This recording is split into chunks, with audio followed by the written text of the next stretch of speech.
Salut et bienvenue dans les chroniques de Matmel. Aujourd'hui, nous allons vous parler de Keith Haring. Keith Haring est un artiste, dessinateur, peintre et sculpteur.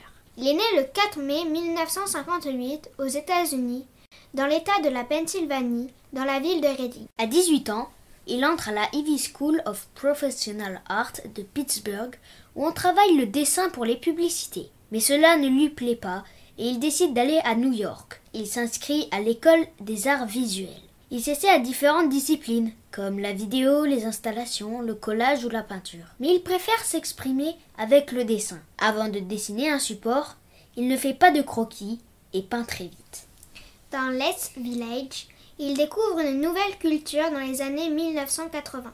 C'est la culture underground, ou culture alternative qui est en opposition à la culture industrielle. Keith Haring est impressionné par ses contemporains, mais il l'est aussi par le travail d'autres artistes comme Brion Gysin, Jean Dubuffet ou encore Pierre Amichevski. Keith Haring veut toucher le grand public avec ses dessins à la craie blanche sur les panneaux de publicité noire. Mais il grave aussi sur les dalles de l'East Village.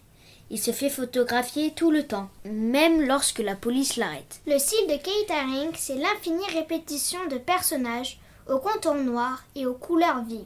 Ses dessins ont un accès facile, compréhensible chez les enfants, mais trop compliqué à comprendre pour les adultes. Sa première exposition personnelle a lieu en 1982 et connaît un succès immense. En 1984, il est présenté à l'exposition Tendance à New York, au musée du Luxembourg et à la Biennale de Venise. En décembre de la même année, s'ouvre à l'Arc, un musée d'art moderne de Paris, une grande exposition de figuration libre où il couvre les murs du musée de fresques avec deux autres artistes. En 1985, il est invité à participer à la Biennale de Paris et bénéficie de sa première exposition personnelle au CAPC de Bordeaux. Il est de plus en plus célèbre et va faire des expositions internationales. Il fait aussi plusieurs fresques murales à Sydney, à Rio de Janeiro. En 1986, il peint sur le mur de Berlin plein de personnages rouges et noirs sur fond jaune, reproduisant ainsi le drapeau allemand.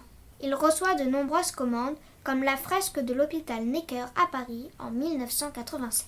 Keith Haring s'est battu tout au long de sa carrière contre le racisme, l'homophobie, il était lui-même homosexuel, la discrimination, le nucléaire. Il fait alors des œuvres engagées, dénonçant ainsi les préjugés de son époque. Il s'engage aussi contre la drogue et peint en 1986 Crack Walk pour protester. Il peint aussi sans autorisation sur les murs d'un terrain de handball pour mettre en garde sur les mauvais effets du crack. Il invente aussi des fresques pour les orphelinats, les hôpitaux. En 1986, il travaille avec des enfants sur la réalisation d'une fresque pour le 100e anniversaire de la Statue de la Liberté. En 1988, Keith Haring est infecté par le virus du VIH ou SIDA. Il s'engage dès lors dans la lutte de la maladie. Un an après, il crée la Keith Haring Foundation pour aider les enfants et les associations et organisations luttant aussi contre le SIDA. En février 1990, il meurt à 31 ans à cause de complications dues à sa maladie. Merci à toutes et à tous et à bientôt pour une nouvelle vidéo.